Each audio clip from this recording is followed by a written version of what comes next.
The Night Library. In the heart of the city, there was an ordinary public library. Rows and rows of books sat neatly on the shelves, silently waiting for readers. But this library had a secret. Something magical happened every night after the clock struck midnight. When the last light was turned off and the night was still, the library began to glow with a soft, silvery light.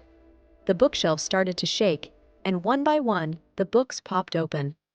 But instead of words and pages, out poured tiny characters, forgotten heroes, old adventurers, sleepy animals, and wise wizards.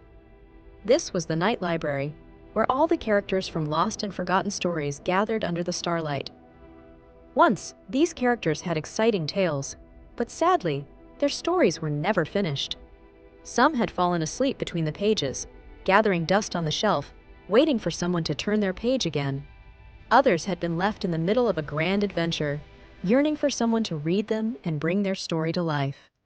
One starry night, a young girl named Mia, who loved exploring and reading, had snuck into the library after hours. She curled up in a cozy corner with her flashlight, ready to read a book she found at the very back of the highest shelf.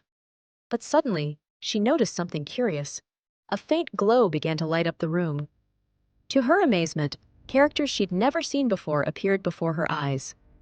There was Sir Tumbleweed, the tiny knight who'd only made it halfway through his quest, Willow the bear, a kind storyteller who never got to finish her tale, and Merryweather, the moth, a winged creature who'd never had a chance to fly into his grand adventure.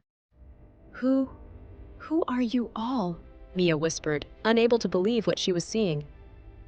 Sir Tumbleweed straightened his little armor and said, "We're characters from forgotten stories, my lady. We gather here every night to wait for readers, hoping someone will bring us back to life." Mia looked at them with wide eyes. "I would love to hear all your stories." One by one, the characters told her their unfinished tales. She listened intently as Willow the bear shared the beginning of her adventure, and Sir Tumbleweed described his half-completed quest. Merryweather, the moth, even showed her a world he could only imagine, with stars and moons that he'd longed to visit. As she listened, Mia realized she could help them. "I'll come back every night and read your stories. Together, we'll finish them, and maybe one day, others will too." The characters cheered, and Mia felt a warmth in her heart as the night library filled with joy. From that night on, Mia returned to the library, bringing the forgotten characters back to life, one page at a time. And from then on, every night after midnight, the night library glowed a little brighter, as Mia and the characters completed their stories together, creating new adventures that would never be forgotten.